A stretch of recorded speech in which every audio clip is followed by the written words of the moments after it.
You have a different kind of medical practice. Were you a functional medicine doctor already at the time when you left the?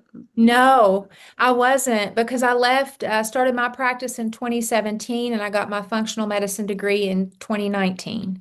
So Mm. I was not. So that evolved as I was working in my practice, that evolved. And gradually the functional medicine was added in. And I've continued to add pieces of that as the time has gone on.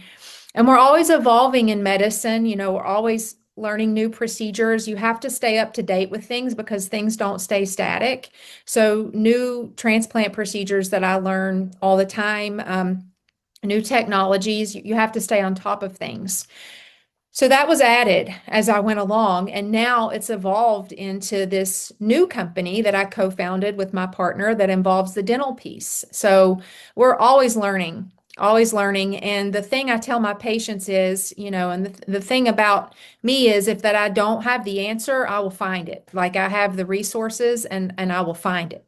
So I think that's the biggest thing. You're not expected to have all the answers, but you're expected to care enough to figure it out.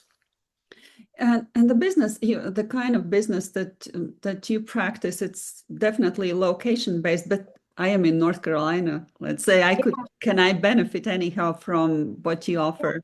Yeah, sure. So we do offer telehealth. So, for example, with aloneness, we offer telehealth.